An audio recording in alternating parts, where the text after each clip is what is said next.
Welcome back. ShopDog and I are making an addendum to the video. We have no idea what's wrong. So remember, we do have a broken IAC we can look at. So I grabbed that plunger and grabbed the light. You look in here, everything looks fine. And then I was just running this broken plunger and seeing if it catches on anything, if anything feels funny. I do not see any issue unless it opens so far that it hangs here, but you can see the park position, it doesn't allow for that.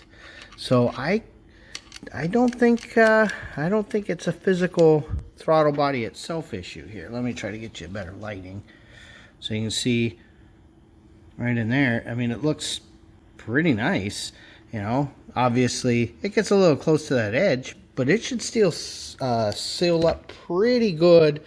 It would have to go so far off axis for that to not seal, because you can watch it here, and as it comes in, it just wants to line up.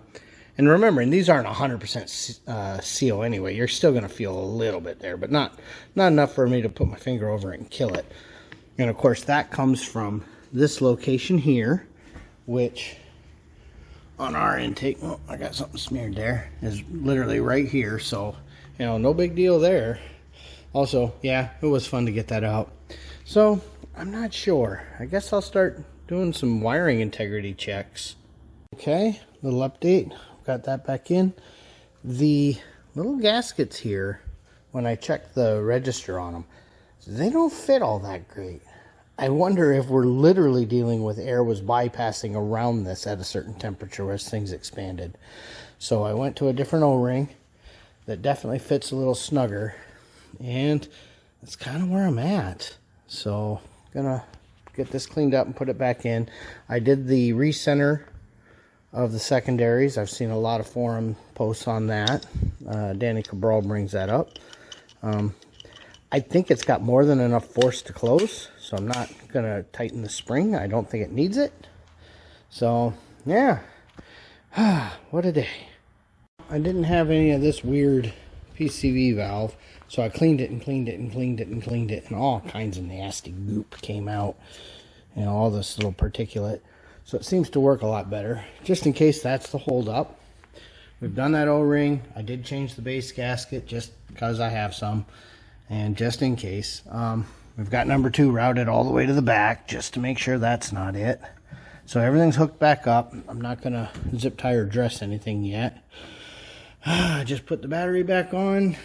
Let's see what she thinks. The other thing I think I'm gonna do is pick the door up the rest of the way.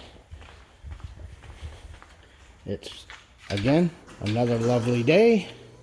So let's see if this thing wants to start.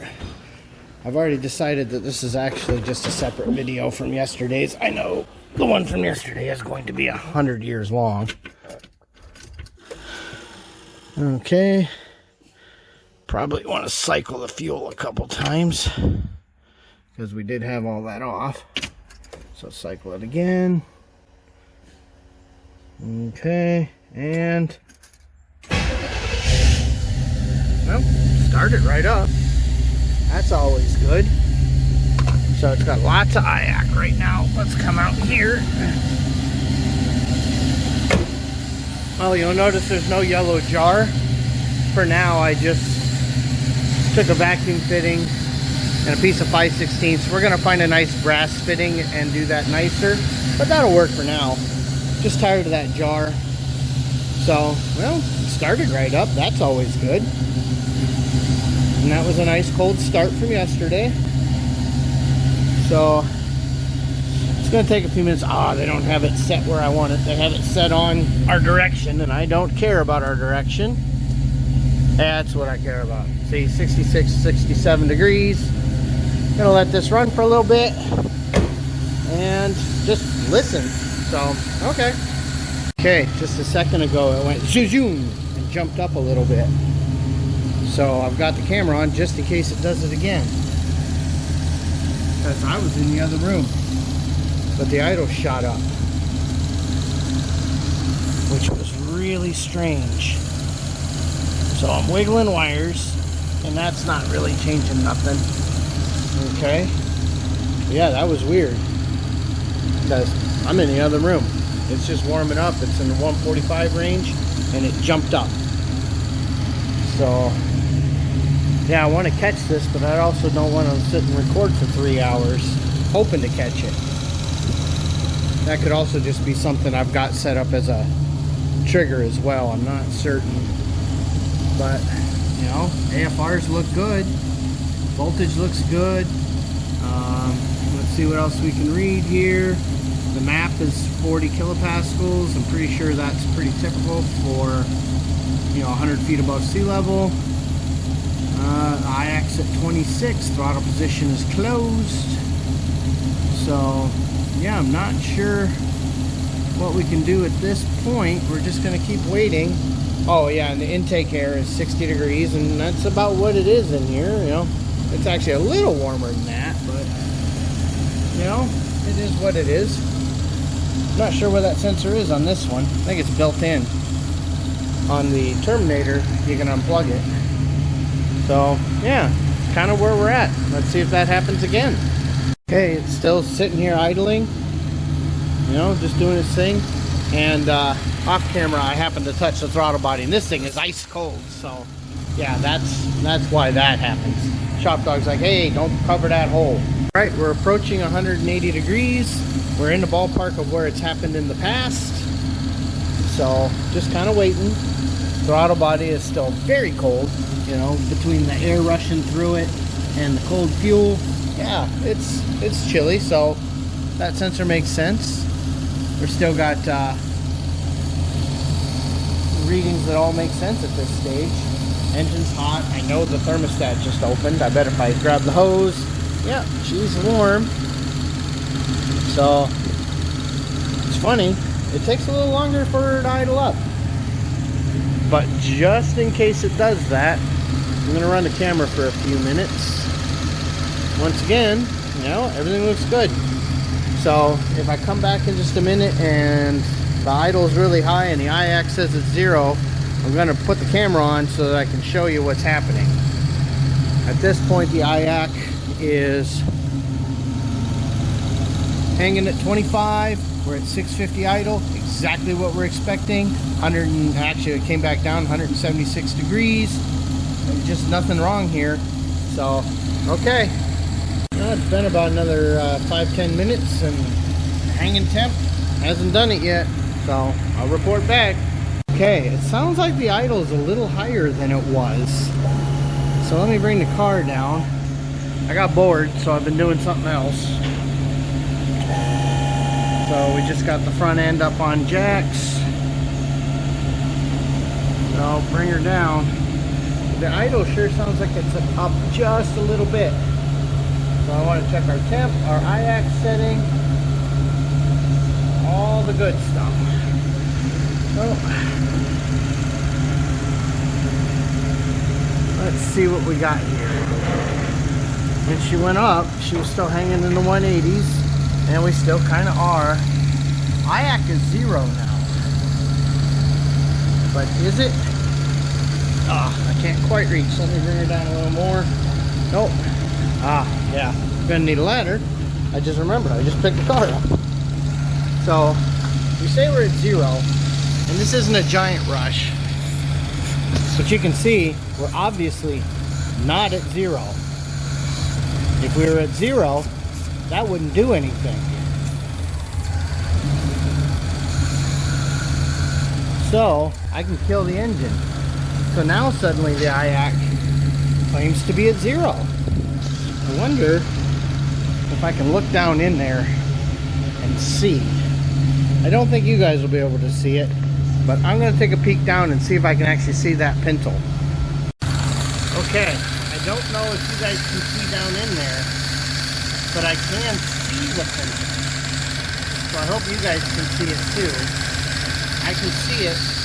So while I'm up here, look at how neat the fuel looks. I'm going to take that pick and poke at it and see if suddenly it's sealed.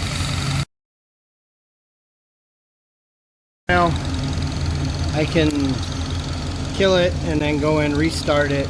And I can open the throttle a little, watch that go to 20, snap it closed, watch it go to 12 and back to 18-ish.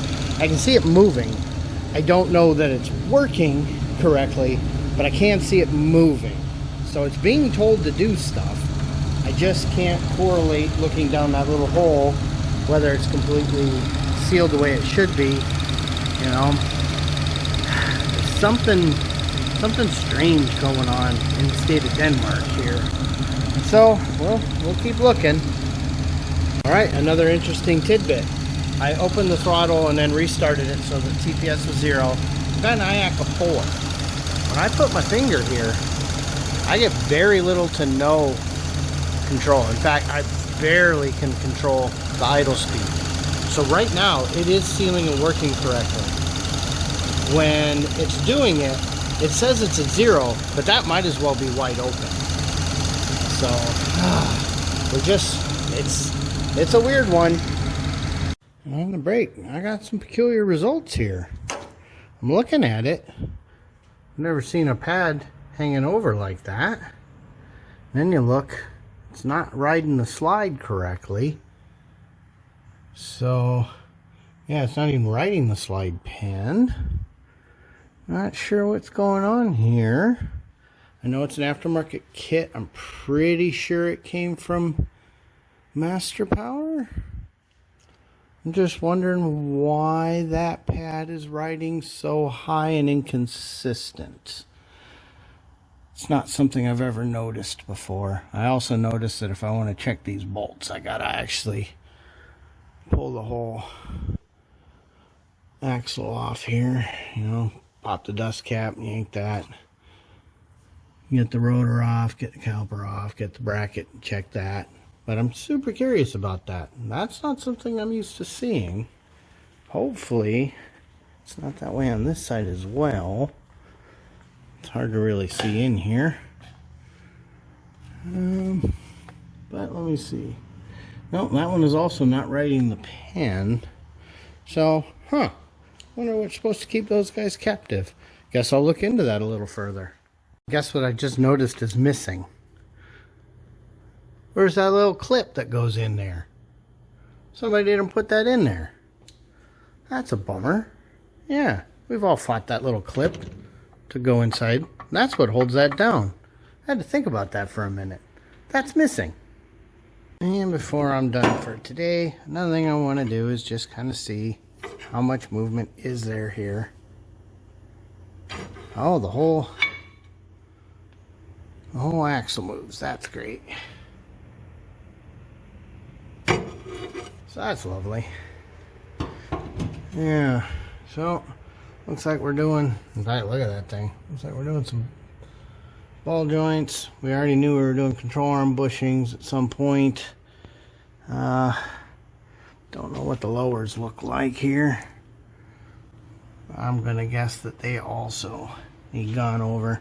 Well, that'll be fun. Actually, that's never fun. Yeah, this lower. It's like they didn't get the boots on there correctly. Look at this upper. You know, it feels like the boot is cracked. It's cracked. Okay, they overfilled the bejesus out of it is what I'm thinking. Look at that. So, and yes, I know we could have looked at this earlier, but boy, there's only been so much time. We haven't had a lot of just downtime to stare at stuff. And we always knew that the suspension stuff, until we could drive the car, would be impossible to really diagnose. But, well, wow, those are factory originals anyway. Look at them, they're riveted. So we definitely want to replace them anyhow. So they're 60 years old. Alright, that is what it is. But it doesn't look like this is moving relative to that. It looks like the whole thing is moving. So when now I'm going to grab this control arm and grab the, see it? You don't really see it up there. Yeah, that ball joint isn't happy. Got a feeling that it's not so much this. I think it's this pad being able to slide because the spring is missing and I have it collapsed so I can do this. That I think is catching and then it doesn't want to release. You know, it gets kind of cocked in there and then won't let that return correctly. So that's another thing we got to fix. But we got a concert tonight. I'm already filthy. I'm going to have to go clean up. Oh, wow, I'm not on Zoom. There we go. We're zoomed out. So the dog sled's getting closer. We actually drove it yesterday. And now we got to solve the couple minor problems. It's nothing crazy. It's all doable. So anyway, thanks for watching.